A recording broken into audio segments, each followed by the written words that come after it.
back to the pool from 1 to 4, and from 1 to 4, we literally had the chance to they got to dance and have a good time at the senior center while we were having our own little recreational fun.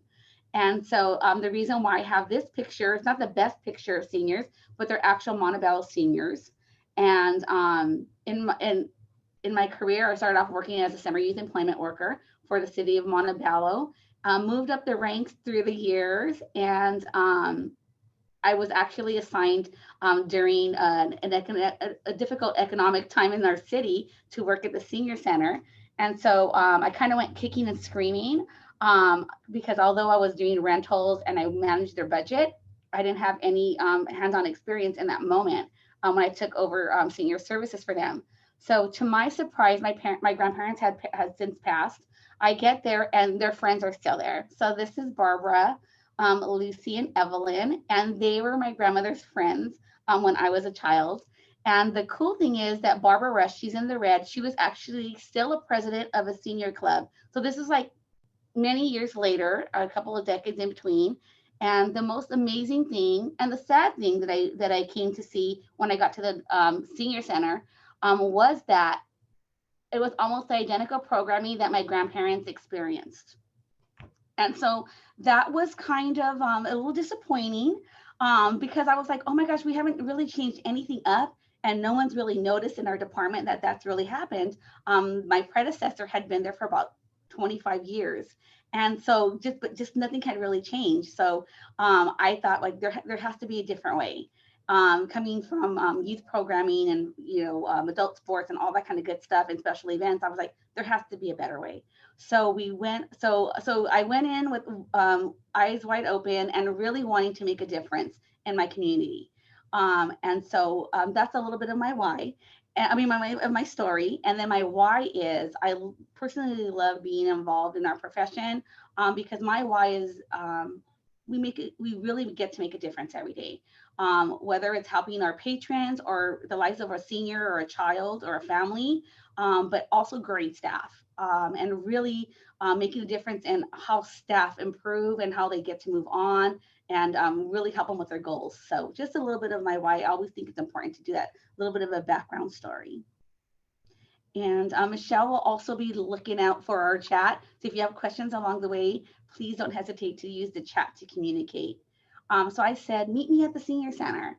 So I'm in the city of Norwalk, and we have a beautiful senior center here. And I wanted to share this picture. These are not my seniors, but some really awesome nuance about the city of Norwalk seniors is that they love to ride bikes to the center. I never experienced that in my former city. Um, I probably had one senior that rode a bike to the center. We have several seniors riding their bikes to the center. It's super popular. In fact, there's a little bit of an argument about them using our bike racks because there's never enough space for them.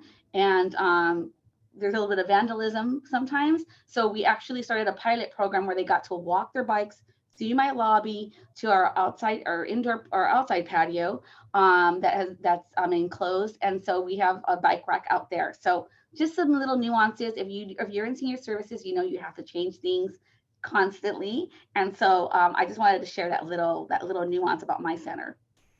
So, what most of us are focused on. So, usually, when you're managing a senior center or you're working at a senior center, you're looking at three basic things right now. So, you're looking at physical health, recreation, and social activities. So, a lot of us, we're already doing the yoga, the Zumba, stretching and mobility, and all those other wonderful things under that physical health, and probably even more. So, if you have more, you can go ahead and chime in. I'm sure Michelle can read those out for us. And then recreation. So we have our arts and crafts, our fine arts, crochet, billiards. I have a full billiards room here. Quilting class, bingo, dances and mixers. We have a senior garden, and then of course most of us do all the holiday and seasonal activities. And then also for social activities, we have seminars, workshops, health screenings, cooking demonstrations, congregate meal program, home delivery meals, writing classes, ride share programs, or access to volunteer programs and karaoke. And just to let you know, a lot of these things can all go under every single column. They all kind of get mixed up. we're really trying to really focus on seniors being active, and then being social. We know how important being social is to our older adults, and how important it is to combat isolation. And so right now, this is what most of us are focusing on. I think, you know, everyone, all of us are doing this. So kudos to us. We're doing some really great things. So, just a little fact: the population of the United States is rapidly aging. By 2030, one in every five people in the U.S. will be 65 or older. By 2035, the number of adults older than 65 will be greater than the number of children that are 18. So, with that being said, um, this is what we're working with. So we know this is happening. I know that we heard about the boomers for probably the last 10, 15 years. They're here. They're coming in. They're retiring. That's all happening right now. But the other thing that's super important is that there's the Generation X. I have that happening at my center already. And if you want to like raise your hand if that's happening where you are, that is currently happening. I know for myself, I'm literally I could be here. I could be in my own center in 2 years because we start at 50 here at the center. And so I always have like, those tough conversations with my team on how we're going to get here. Like, how are we going to get us here? Like, what are we going to do? So it's super important for us to like really think about that.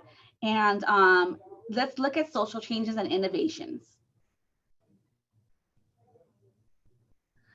Social changes and innovations. So we know for a fact that seniors are living longer. They have healthier lives. It's just happening, which is really awesome. It's really a great thing. And then of course recreation and beyond, and I'll touch a little bit about that in a little bit. And then of course technology needs. I think I love that picture because if you would have talked to anybody even 20 years ago, they would have said no, seniors and cell phones don't mix. That's not going to happen. But I will say this, we have Wi-Fi here at my center, and almost every senior joins my Wi-Fi when they get into the facility, so much so that we had to upgrade it. So I know it's a very good program to have. Oh, wait, I'm skipping. I'm sorry, I did that by accident. And so it's a very good program to have. And so I'll go through each column. So living longer, healthier lives. So we know that older adults, um, they're just so much more active. And so they need there's a need for engaging activities, personal and cultural requests. I know a little bit, just a little bit on that, as I know we had some seniors. We have a really great melting pot here at my center, and we had a request. One of the gentlemen's like, well, you know, in my country we play with caroms. You know what caroms are? And of course my eyes lit up. Caroms, let's talk. And so we added a few carom games here at our center because that was a request from one of our seniors, and we were able to do it. And it was affordable for us to do so. And then the other thing that we'll talk about also is generations of older adults. We all have that happening at our centers. And that's kind of a unique thing because we have to make sure we're planning and we're actually putting programming together for all those generations. And sometimes it's not a cookie cutter event or cookie cutter programming planning option for all of us. And so recreation and beyond. So we know we need to make sure that our centers have access to resources, partnerships with other agencies, veteran support groups, a need for socialization, mandated reporting, and diversity and inclusion. Super important. That's really beyond all the fun stuff we do at our centers. And then, of course, technology needs, automated facility check-ins, access to facilities and Wi-Fi and computers, technology workshops, job centers, access to space for virtual appointments. So something I do want to just touch base on, and we'll talk about technology needs first, is that we know that we're all experiencing the pandemic right now. And something that's come up for even myself as an individual was that I had a few doctor's appointments over my computer, over my phone, virtual doctor's appointments. So I think we have to really think about how that's going to impact our centers, because most of our seniors and many seniors don't have Wi-Fi at home. And so that's going to be something we have to kind of think of, like maybe there's an area at our centers that we might have to have set aside just so that someone maybe could check out a room or an area where they'll have access to Wi-Fi, maybe a laptop, and then they could have those private appointments at our centers. That's not, maybe it might not happen at your centers, but that's something we're thinking about at our centers because that's really never going to change. And I think the job center is super important because especially with the boomers, most of our seniors that are retiring right now are looking for part-time jobs. And so if we're not where they're going to go look, I'm not sure where else they would go. So that might be a really good opportunity for us to capture our seniors that may really need us with technology needs. And so I'm going to go back to recreation and beyond really quickly. And so something unique at my center is that I actually have three components to my current center. I have recreation, I have social services, and I have nutrition. And I actually have a senior center coordinator who manages all our screenings and healthcare topics, etc., as well as two full-time caseworkers and a part-time caseworker. That's critical to our operations because sometimes our seniors come to our centers and they really would like to, it's beyond just crocheting or being in Zumba. They might be having a crisis, concerns with maybe Alzheimer's or family caregiving. And so those caseworkers, they dedicate their time to kind of triaging all the situations. And so that's been super instrumental to our operation. And I think that might be a new trend that will be coming our way for Parks and Recreation in general, that there will be possible caseworkers at our senior centers because there's just a need for it. Working with older adults, that's one of the needs beyond having that socialization and those recreation opportunities. They may have some tough issues. We need to navigate them through it. And so that just might happen that way. So kind of jot that down on like if that might work for your center and what that might look like. And then of course the living longer part of it, we're going to go into, I'll go into my next slide. And I said, time to put on our thinking caps. We need to like really think about that. So think about our current centers. What trends can we see? What can we anticipate? And what will our needs be? And so that really falls back to making sure we're having tough discussions with our leadership. I think the good, bad, and the ugly, it's super important. So I have frontline staff that may catch things that I may not as a manager, but more importantly, I have to have those meetings with my director and make sure she's understanding everything that's going on in my center. Even if it's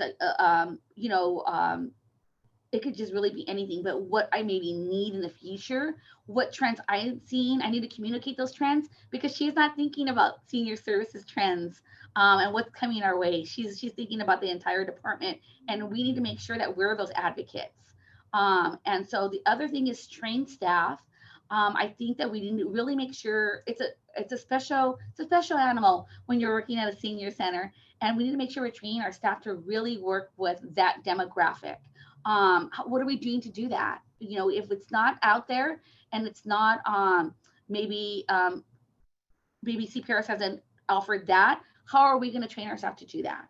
What are we going to do? We know our specific needs for a center, and it takes a special rec leader to be at a senior center. It's a little bit more patience. There's different things that we do to make sure that our areas are safe and what tools we need. So that's all super important. Budget needs, what do we really need at our centers?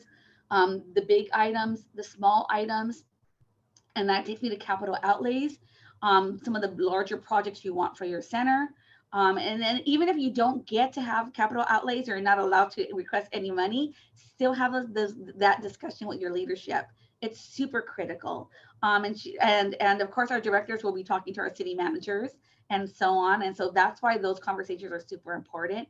And then think about implementing the small changes. What can you do at your centers currently that are not going to, break the bank, that are going to improve your operations, that's going to just benefit your patrons that are coming through your door. And then how about your dream projects, implementing the big changes? What does that look like to your organization? What does that look like to your operation? And what does that mean? Does it mean like closing down one portion of your center to maybe put in a bigger computer lab, or restructuring things? Those are the, like I said, the dream projects. We should all have those ready to go in case that ever comes up. That what are we going to do to capture that? How are we going to, if someone asks us that question, what do we want to do at our centers? And sometimes it's that blank look. What are you talking about? We should have those big dream items so we can make sure we have a chance to voice them when we're ready for it. I put pickleball picture on this slide because it's definitely very active, not at my center yet, but it's a very, very up and coming activity that communities are really, really thriving with their older adults. So I'm going to go ahead and move on. So senior center dynamics. So here's a rough guide to the generations and names. So we have the greatest generations, silent generation, baby boomers, Generation X, millennials, and Z. So I could honestly say that at my center, I have all those generations at my center. Of course, they're not all patrons. Show of hands or say yes or click yes if you have any centurions at your center. Anyone who's 100 years old coming to your center. I know I do. There's a few here at our center. They're here with us.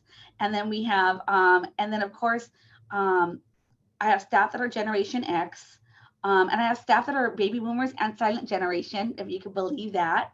And then I also have millennials and Generation Z. That's a whole lot of personalities, experiences, cultures, just tied into that one topic right there, if you could believe that. And so it's pretty interesting. And I was trying to look for a picture that put in Generation Z into, oh, they did actually the greatest generation, and the picture to our left, 5 generations working side by side in 2020. That's happening here at my center, absolutely. And so just in addition to just the staff, think about our seniors that are at our center.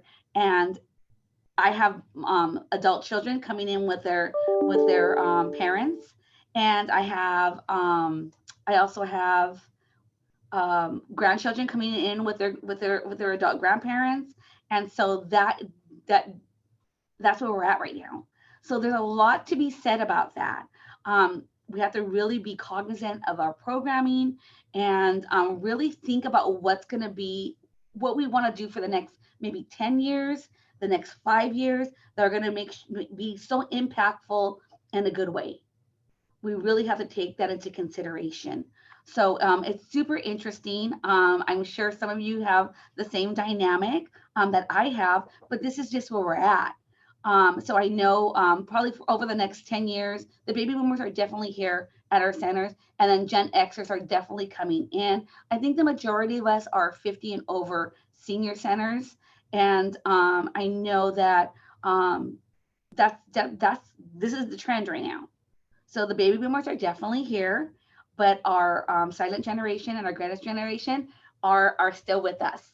And so for me, that means I have a card club here at the senior center, which was part of an older senior center that when this one got built, they moved that activity over. We probably only have about 10 to 15 seniors in that group, but they're super territorial, and it's not a program that I could just get rid of because that would kind of be political. So think about all those little nuances to your centers that you have to think about when you're thinking about the new programming and how we're going to phase out older programming.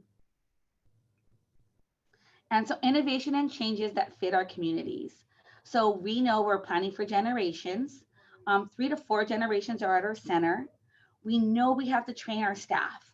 And so that means that we have to be innovative within our own agencies to make sure they're getting trained well on how to deal with older adults. And then also too, we have to have a variety of programming. I think that for most cities, one of the best programs to have during the summer is maybe Concerts in the Park, because we really hit everybody with that. We have babies there all the way up to our seniors, and it's just such a great family environment. But we have to think about how we're going to keep that at our senior center. So a variety of programming that's going to hit all those different age demographics, identifying the trends. It's super important for us to definitely do that. And I think innovation and technology fits right in that with identifying the trends right now. Engage a team, engaging our teams to keep planning current. We have to do that. I hope that all of us can really be really senior services minded, and you don't want to come back to your center in 20 or 30 years and it's going to be exactly the same center. So we have to keep that going. So we have to make sure that we keep that energy going, and we are going to make sure that our staff that are up and coming have that mindset to keep planning current. And of course, having those tough discussions, what's working, what's not working. Sometimes the programs that we love as professionals just aren't working anymore. So they have to change just a little bit. Super important. And then of course, involve a cross section of participants in beta testing. And I think that's kind of scary sometimes, but we have to ask our seniors what they like, what they don't like, what's working, what's not working. And of course, the spread might look very different from what you could ever consider, but we have to make sure we're doing that. And that could be surveys. We still do paper surveys here. In the future, I'm sure it might be a little bit different, but we're still doing paper surveys for our nutrition program and some of our programming and activities right now. So please make sure you're doing that. That's super critical. It also helps you when you're working on budget, as far as demand and where your dollars are going. So really consider that. And then back to beyond recreation planning. So we need to recognize the need for more services. So we know that seniors are going to be thinking about Medicare and Medi-Cal. And we do, at least know your all staff at a senior center should basically at least know the basics or have a resource to send that senior to. Transportation, most of us do have dial-a-ride programs, if not within our departments, within our organizations. Really have that good rapport with that department. And in addition to that, we have to have training on how to use rideshare services. I'm not sure if anyone's done that yet. We actually had a transportation co-op, and so we brought our transit departments. We brought everyone in. We brought Dial-A-Ride. We brought in all the ride sharing agencies as well, just so we could give an education to our seniors. So that might be something that you do have once we do get to open. But everyone should know, we should be informed and know that transportation is an issue for older adults. And then access to food. There's a lot of food deficiency, not just during the pandemic, but just in general with older adults because the budgets are tight for them. And so we have to be super cognizant of that.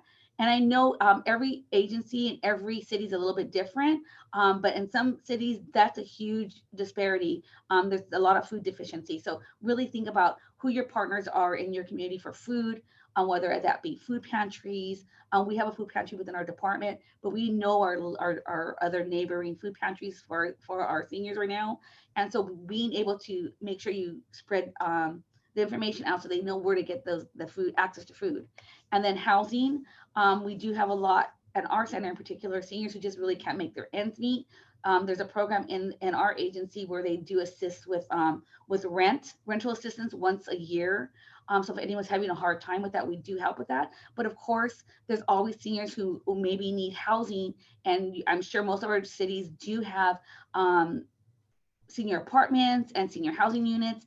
We need to make sure we have a connection with them as well to make sure we could point seniors in that direction. Wellness calls are huge beyond just what we're doing right now during these difficult times. Wellness calls have to happen all the time.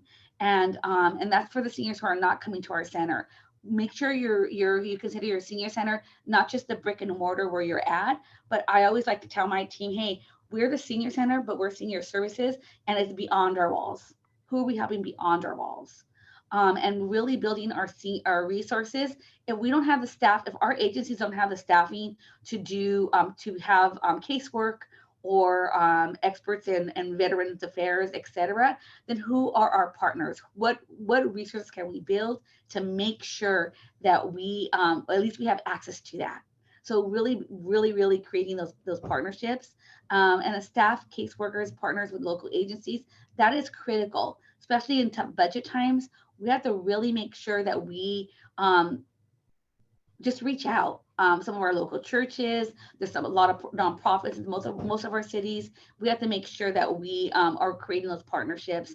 And then, of course, beyond recreation planning, meaningful community engagement. What does that look like? That might mean that you or your team has to go out and kind of like let everyone know, hey, we're the senior center. This is what we're offering. What can you offer to us?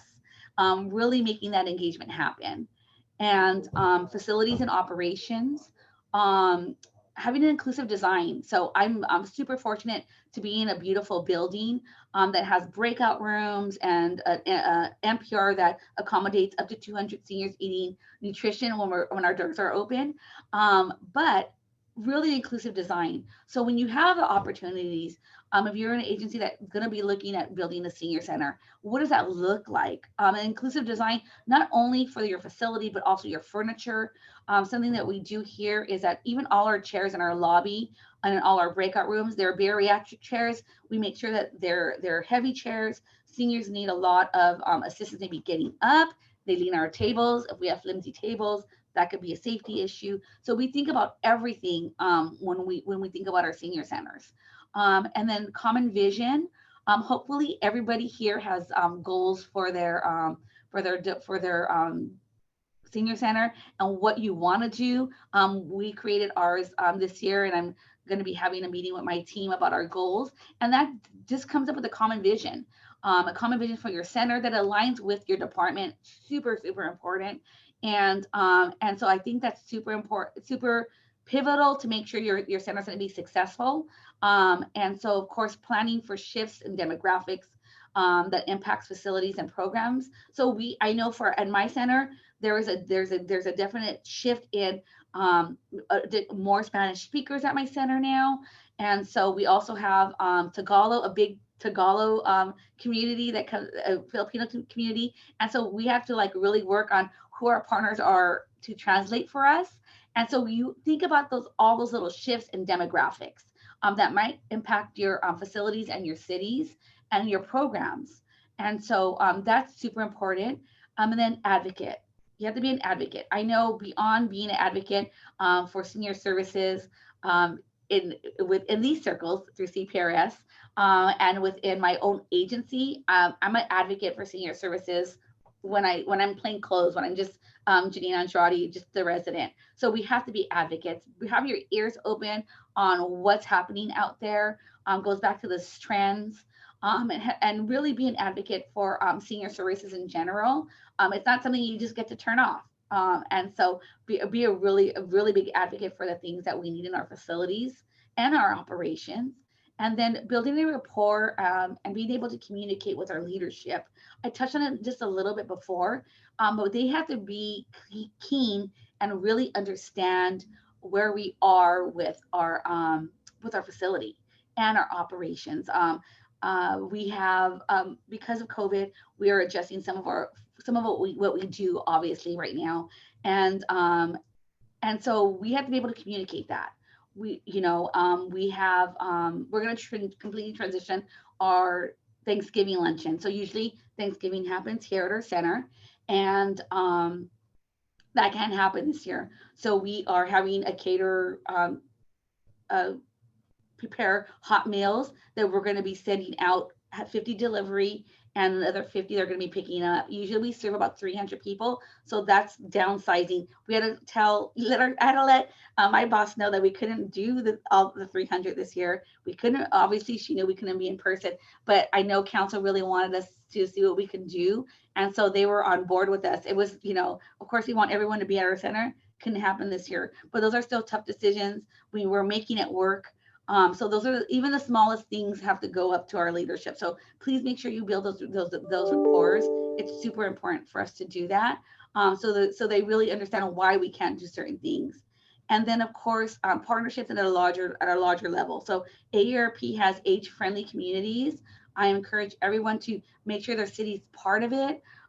We have to make sure that we have that we are part of that bigger picture, and AARP is just one of those agencies that we can make sure that's happening. Let me go. Oh, we're going to keep talking. So so I want to go back. I'll leave that screen there. And let me unshare for a second.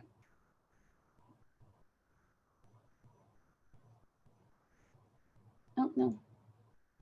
I'm sorry, guys, because I can't see anybody right now. So let me go back to the bottom. Let me get out of here. Stop share. Yay! So here we are. So I apologize for that. I'm not being very savvy today. And so it's so important and critical that we're able to do that. And sorry, Ramsey, I really saw your chat right now. So I'm sorry I got thrown off just a little bit. So even moving forward with that, I'm going to go ahead and turn this into maybe a roundtable right now and answer any of your questions. But in addition to that, I want to make sure that everyone knows that we're really, senior services are really at a pivotal point right now, because there's so many things happening in our centers right now. And so we have to make sure that we're that bridge with our agencies. Is there any questions for me right now?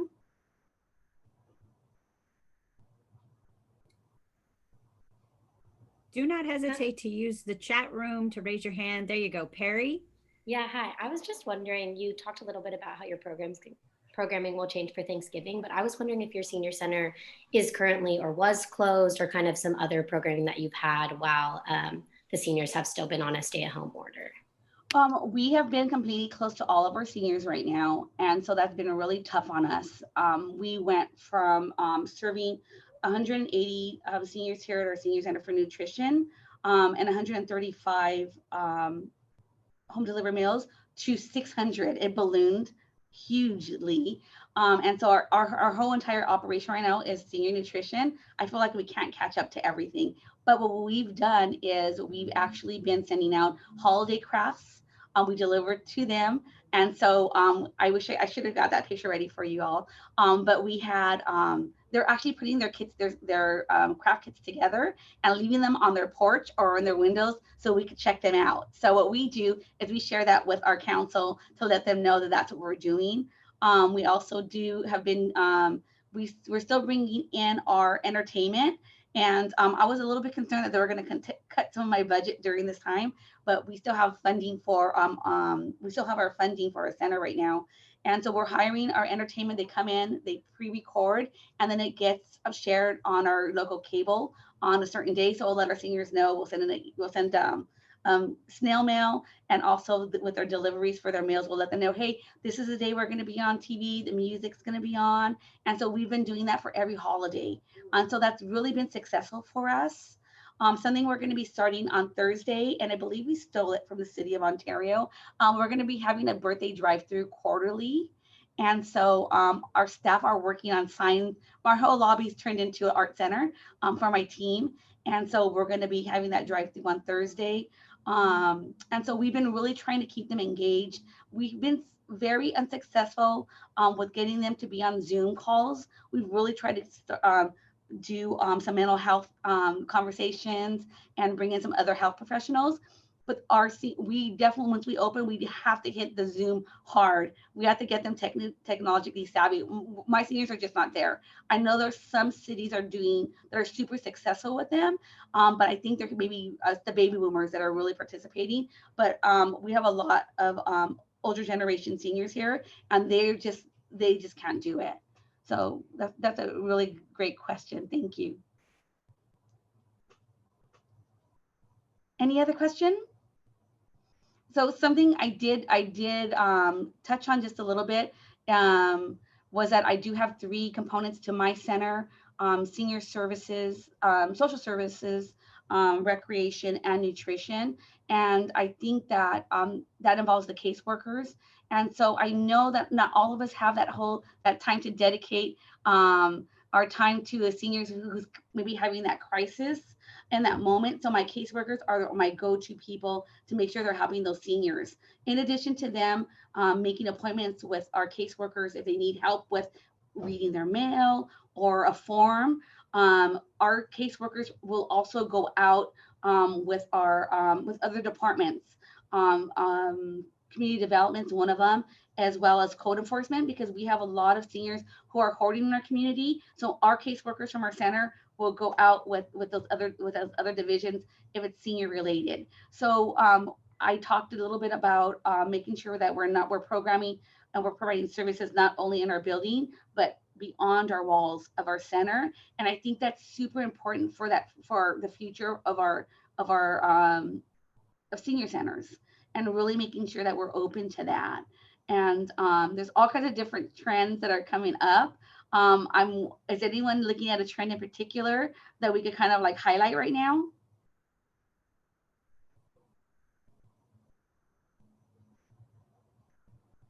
We're a quiet bunch today. Well, then I'll talk about innovation just a little bit. So at my center, we have my senior center. It's a program much like, I'm going to say Recware, but that's not going to be relevant because that's like an old lady program that we used a long time ago. ActiveNet is probably what I wanted to say. And so our seniors do use the kiosk to come in. They get a little tab. They go to the kiosk and they chime right in. And someone just said Recware, I remember. Oh my gosh, I'm totally aging myself. So I apologize. And so just bringing technology to the center. When we first got that, I shopped around, of course, at CPRS conference for it, and we got a little pushback. My own organization, they were like, seniors are never going to want to do that. Let's not even when you do launch it, only it's by if they want to only. I'm like, we're getting this technology in our center and we're not going to like make sure they all do it. Like, we don't want to force it on them. We just don't want to do that. And so luckily all of our seniors, it was like a 4-year transition that we were not using all the bells and whistles for our program because our agency was so afraid of it. But now everyone's using the kiosk, they're using their key fob to do that. We track our volunteers on there, our attendance for our fitness room, and for our classes. And once we return back to our center when we're opening our doors, everyone that comes to our building is going to have to use the kiosk, even visitors. We're going to use it as a way of tracking who's just walking into the facility because we do have heavy attendance at our center. And so that's what we're going to use my senior center program for. We also use it for all of our routes for our nutrition program right now. We have 21 routes serving food on a weekly basis. And so we even use that program for that. So it's been super important to us to do that. And so that's a little bit of our nutrition. And then I just also wanted to remind everybody about technology and making sure that you're on top of that aspect of it. We've already had discussions about building out our computer lab and maybe updating our computer lab because we know it's just not, we know that, I don't want to say we failed our seniors, but we were so comfortable with what we had already and we thought it was enough. And it's not enough just to have the computer lab there. We know that we're going to have to really work on those classes again to make sure they're super comfortable with just using their own tablets and maybe if they're with all this happening, there's a lot more seniors who will be probably getting laptops for Christmas. And so we usually every quarter have our volunteer kids from our rec program come to the senior center and they teach seniors about not only Wi-Fi, but social media and how to use their tablets. And so, of course, teens are the experts in that field. And so that's one of the intergenerational programs we have at our center. But we know it has to be more of a constant, not quarterly. We know that might be maybe an ongoing program on a weekly basis because we know that technology, we probably have a low grade in that. And so we know that that's something that we have to like really bolster up. And so that's something that we're going to be thinking about as well. Any questions I can answer? Okay. I have a question. Yes. What is, and because we're dealing with like all this COVID stuff, what is like your one biggest, oh, I wish I had thought of this earlier for your senior center? Because I personally wish I thought of like drive-throughs a whole lot earlier than I did. You thought of what? Thought of drive-throughs, like, you know, having programming that we could reach out safely, because I know for our senior center here in American Canyon, we were slow to a couple of the trends. So what is the one thing for you, Janine, that you wish that you had thought of earlier?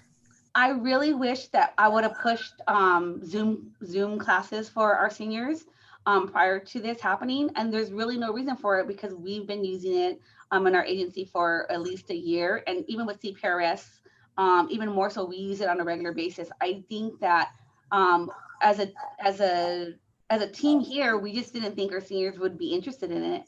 And I think we really missed the boat on that, because I think that from this point on, and not only Zoom, but just virtual programming in general, I think there's going to be virtual programming in our field forever. So of course, we're going to eventually get back to having people in our centers and our parks and our facilities, but I don't think we're ever going to get away from doing virtual programming. That's going to be forever. And so that, I think we missed the boat on that. So I could have been like, hey, let's be super progressive and we need to have a Zoom course.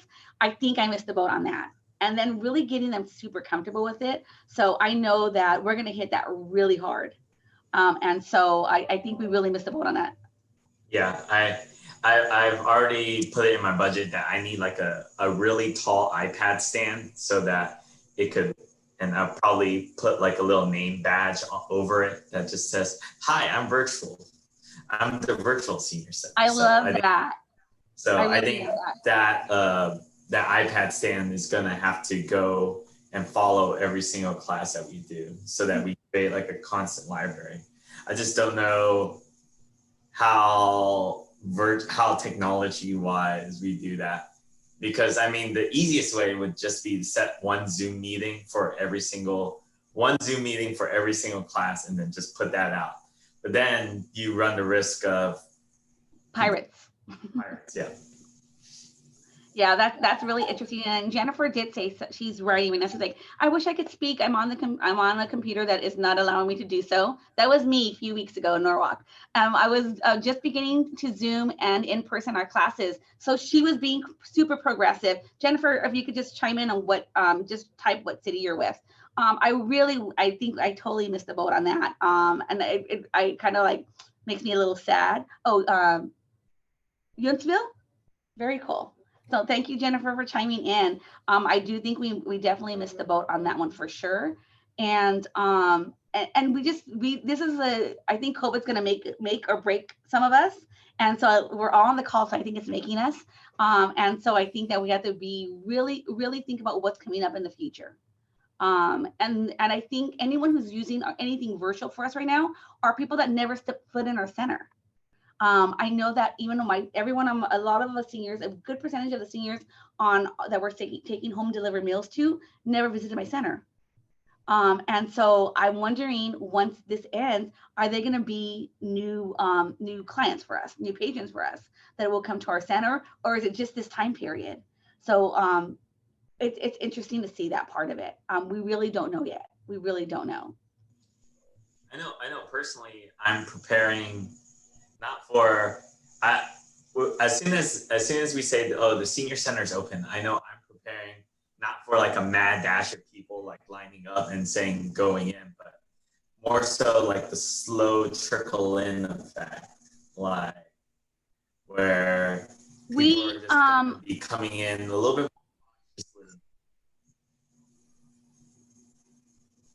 So I can't say what we did, but my recreation coordinator, Daniel Abrego, he actually created our plan, our opening plan, and it's in phases because we're just not sure we're going to get that opportunity, and it's fluid. I'm not sure when we're going to, when and how we're going to be able to use it, but it's super fluid, and it's very, we take into account all our classes and come in. Because I know if I open my doors right now, they'd be here because I have seniors parking in my parking lot every day. They want to see if we're going to be open. And so you're moving things in, what's happening. And so they just want something to do. And so we wave at them and say, come, we're going to call you for your birthday and all that kind of good stuff. But we have to make sure we're doing that. But I think if we opened our doors a day, they'd be here. And we opened our cooling center during the hot days this past summer. And so they were calling us, oh, you're open, we're going to be there. We're like, just to let you know, when you come into our center, you have to sit at a table, and you could bring your snacks, and there's really no interaction.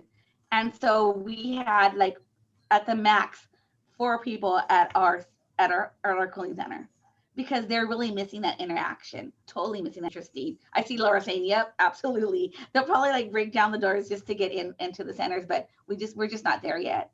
We're just totally not there yet. Mm-hmm. And I think we have another chat. Let's check it out. So adding Zoom trainings to your part-time staff trainings will be the future. How to host a class, the intro guidelines, and Jennifer, we're going to need to connect. I think I see another session coming on board for conference or another training.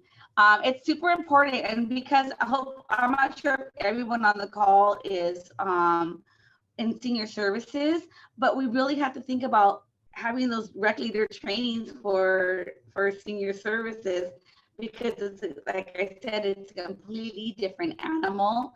I actually was able to gratefully acquire some rec staff from the recreation department. And so them coming in, we have to do a little bit of just to let you know, it's completely different from recreation. And so it's that patience level. It's really knowing like resources by heart, to share that information with seniors, speaking twice, speaking slowly, all that kind of good stuff that goes into working with an older adult. I think it's mostly the patience level. And I know that even when I went into senior services, I'll tell you something kind of funny. My predecessors told me, Janine, don't worry about coming to the senior center. You're gonna be fine. You did play school, which is our 3 to 5-year-old program. It's just like working with preschoolers, except they're gonna call the mayor. And so I was like, that's the truth. And so you definitely get to see that with older adults. Super rewarding, but there's a lot going on for us. There's just we just have to continue to have these kind of conversations because we know that we're going to be able to recognize those trends and how we're going to bring them to us. So absolutely keep your eyes and ears open for everything. Anything else?